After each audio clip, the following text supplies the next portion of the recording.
अस्सलाम वालेकुम वरहमतुल्लाहि वबरकातुहू। व्यूअर्स कैसे हैं? खैरियत से हैं? First class.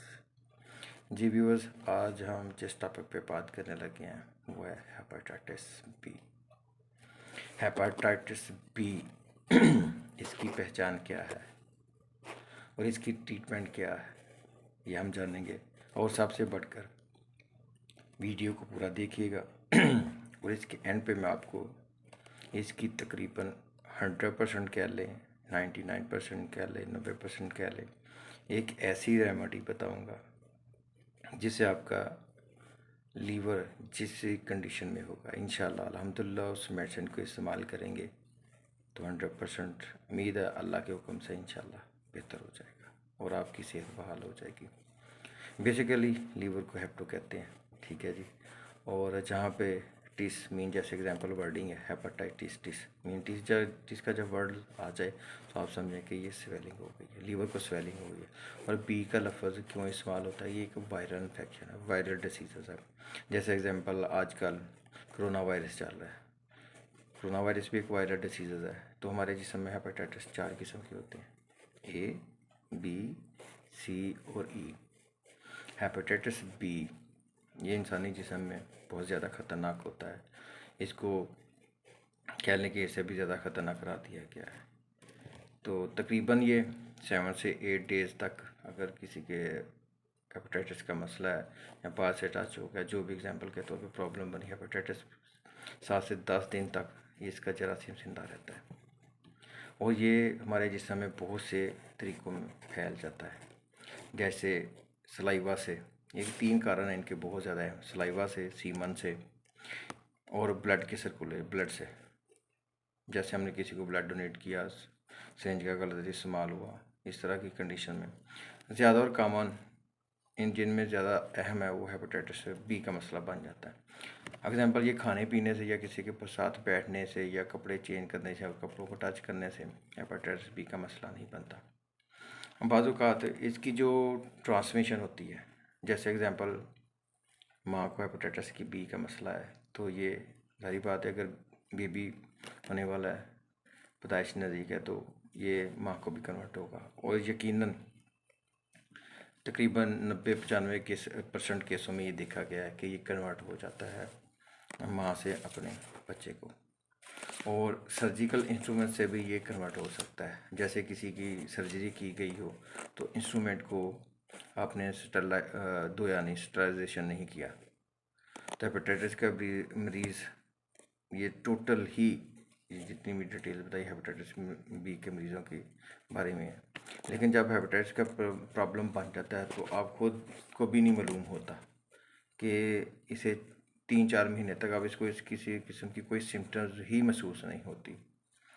ये एक 2 तरह का होता है, एक होता है एक्यूट और एक होता है क्रॉनिक। बाज़-औक़ात बहुत सारे ऐसे लोग हेपेटाइटिस का मसला बन जाता है, वो नॉर्मल और लाइफ गुजार रहे होते हैं, उनमें इम्यूनिटी इतनी अच्छी होती है, मीन के 70% लोग अपनी इम्यूनिटी से ही तकरीबन बेहतर हो जाते हैं, लेकिन 30% जो लोग हैं वो इसका शिकार हो जाते हैं। जब वो इसका शिकार 30% लोग जिस्म में रह जाता है, जो इसका शिकार हो जाते हैं वो जिस्म को डैमेज करना शुरू कर देता है। 6 महीने से ऊपर हो चुका तो ये लीवर में सोराइसिस काज करेगा और लीवर के सेल को डैमेज करेगा या लीवर केसेस काज करेगा। बी हेपेटाइटिस बी बहुत फैक्टर बी का इन्फेक्शन जब होता है तो भूख नहीं लगती, इसकी कासेस बता रहा हूँ आपको। भूख नहीं लगेगी, यूरिन डार्क होगा, जिस्म में थकन होगी और जिस्म पर खारिश शुरू हो जाएगी,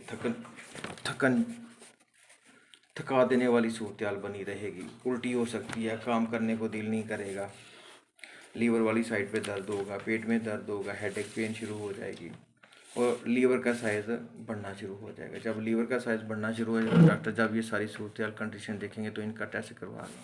जब उनका टेस्ट करवाया जाता है, जैसे हम कहते हैं इसे HSBAG, ये एक एंटीजन होता है जो मीन हेपेटाइटिस बी का एक एंटीजन होता है, उसका नेम है ये HSBAG।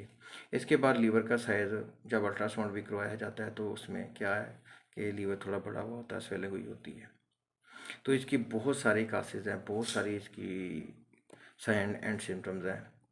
लेकिन जिसके लिए जो मैंने आज आपको वीडियो के शुरू में बताया कि आज एक ऐसी मेडिसिन बताऊंगा, रेमेडी बताऊंगा, जिसको इस्तेमाल करने से अल्हम्दुलिल्लाह अल्हम्दुलिल्लाह बहुत ही ज़्यादा इफेक्टिव और 100% मिलेंगे। बहुत सारी मेडिसिन है, जैसे एग्जांपल सल्फर है, नेक्सोमिक है, कलकेरिया है, चिलिडोनियम है, कार्डिस है। ये सारी डिटेल हैं, लेकिन जिसका आज मैं आपको रिव्यू करवाने लगा हूँ, जिसकी मैं डिटेल सारी बताने लगा, जिसके आप इस्तेमाल करेंगे तो उससे इंशाल्लाह आपको 100% शाफी इंशाल्लाह आपको उसका फ़ायदा मिलेगा। उसकी मैं सारी आपको रिव्यू करवाने से पहले सारी उसकी डिटेल भी बताऊंगा। और ये हमारे घरों में तकरीबन 90-95% 100% लोग इसको इस्तेमाल करते हैं। हमारे घरों में तकरीबन 90-95% इस्तेमाल होती है। ठीक है जी।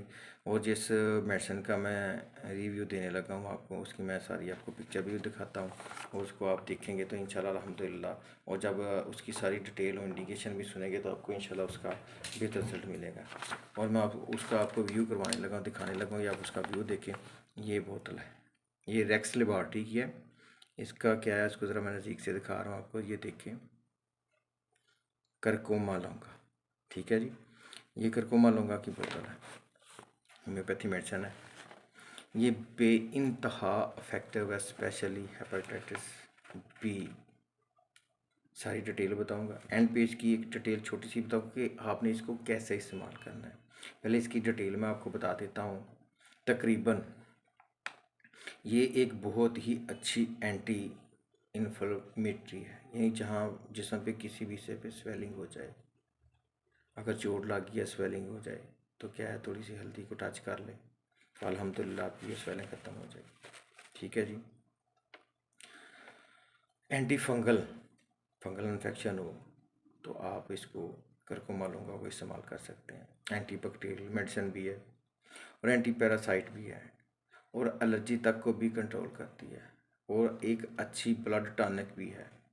अगर ट्यूमर है या जिसम अगर ट्यूमर होता है तो इसको भी आप इस्तेमाल करते हैं, ट्यूमर को भी ठीक करती है। एंटीऑक्सीडेंट भी है, ये गुर्दों को प्रोटेक्ट करती है, और सबसे बड़ी बात, लीवर को भी प्रोटेक्ट करती है। जब लीवर को प्रोटेक्ट करेगी तो जारी बात है आपका लीवर अल्हम्दुलिल्लाह हेल्दी होगा। ठीक है जी। जो जिसमें जितनी भी आपको मैंने सिम्टम बताई हैं, अगर उनमें प्रॉब्लम होगी तो ये सारी करकोमा लौंगा इंशाल्लाह अल्हम्दुलिल्लाह बेहतरीन और क्लास मेडिसिन होगी, आपकी लीवर को, बॉडी को बेहतरीन करेगी। और बाजू का ये दिमाग की नसों को भी प्रॉब्लम हो तो उनको भी प्रोटेक्ट करती है। और जिस्म के किसी हिस्से में, जैसे मैंने पहले बताया कि स्वेलिंग हो, इन्फेक्शन हो, वहाँ पे भी इफ़ेक्ट करती है।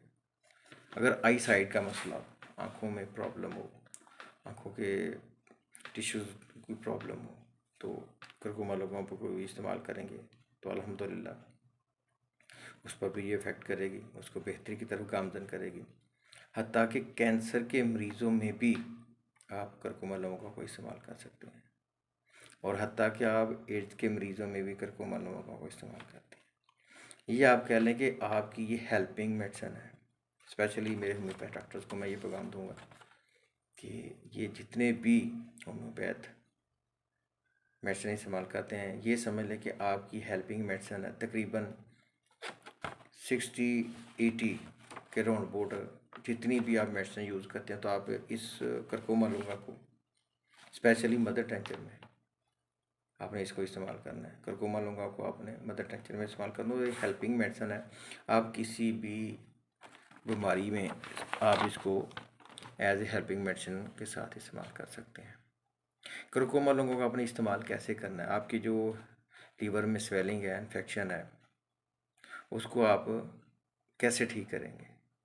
तो मेडिसिन तो जैसे मैंने आपको बताई बहुत सारी हैं, लेकिन सबसे बेहतरीन आउट क्लास मेडिसिन जो मैं आपको जिसका रिव्यू दे रहा हूँ, बता रहा हूँ, करकोमा लौंगा मदर टेंचर। करकोमा लौंगा मदर टेंचर आपने कैसे इस्तेमाल करना है, स्पेशली लीवर डिसीज़ में, कि लीवर का प्रॉब्लम आ चुका है, स्वेलिंग्स हो जाए, इन्फेक्शन है, यूरिन सही नहीं आ रहा, सारी जो प्रॉब्लम क्रिएट हो रही हैं, जिसमें हल्के हल्के सफ़ेद धब्बे पड़ रहे हैं, जिसमें थकान हो रही है, दर्द हो रही है, सारी डिटेल मैंने बताई पहले आपको भी। तो आपको इस्तेमाल इसको कैसे करना है कि आपने खाने के बाद लेनी है, पहले नहीं लेनी, खाने के बाद लेनी है। और करना क्या है आपने, 1 कप दूध लेना है, 1 कप दूध बगैर मलाई और चिकनाई के, मलाई और चिकनाई के बगैर लेना है आपने। 10 कतरे सुबह, 10 दोपहर और 10 शाम को लेने हैं आपने। इंशाल्लाह अल्हम्दुलिल्लाह ये जो हेपेटाइटिस एक एंटी वायरल इन्फेक्शन डिसीज़ है जो, अल्हम्दुलिल्लाह इंशाल्लाह ताला उम्मीद है कभी कि इंशाल्लाह आप इससे छुटकारा हासिल कर लेंगे। और मैक्सिमम आप इनको 3 मंथ तक प्रॉपर कंटिन्यू इस्तेमाल करना है। 3 मंथ के बाद आप अपनी रिपोर्ट करवाइए, चेक करवाइए, अल्ट्रासाउंड करवाइए, लीवर की कंडीशन देखिए कि उसमें कितनी बेहतरी है और कितना प्रॉब्लम रहता है। अल्हम्दुलिल्लाह अल्लाह के हुक्म से उम्मीद हो कि इंशाल्लाह ताला आपका ये लीवर का जो प्रॉब्लम है, डिसीज़ है, वो इंशाल्लाह बेहतर हो जाएगी। ठीक है जी। और लास्ट पे मैं यही अर्ज़ करना चाहूँगा कि अपनी सेहत का ख्याल रखें, पानी उबाल करके पिएँ, वॉक करें, हेल्दी डाइट लें, अच्छी खुराक लें, बेतहाशा और बिला वजह इस तरह के खाने मत खाएं जिनसे आपको ये प्रॉब्लम हो। स्पेशली पानी का मैं जिक्र करूँगा कि पानी कम से कम आप उस कैटेगरी का पिएँ जो तकरीबन आप समझे कि हाँ ये हेल्दी है, ये साफ़ है मेरे लिए, ये किसी किस्म की कोई इन्फेक्शन पैदा नहीं करेगा। ठीक है जी। स्पेशली पानी के बारे में कहूँ, वैसे तो सिरिंज ये सारी मैंने उस बताई है डिटेल कि ये किस वजह से फैलता है। ठीक है जी। तो कमेंट्स बॉक्स में इंतज़ार रहेगा कि मेरे दोस्त कमेंट्स करते हैं वो इसके बारे में क्या कहते हैं, जो कमेंट्स देना चाहे, जो राय देना चाहे, जो भी इस पे बात करना चाहे वो बात करे। और लास्ट पे आपकी मोहब्बत और स्पेशली बात करना चाहूँगा कि सब्सक्राइब करें चैनल को और बेल आइकन के बटन को भी दबाएं। इंशाल्लाह आने वाली जितनी भी नई वीडियो होंगी आपको उनका फ़ायदा मिलेगा।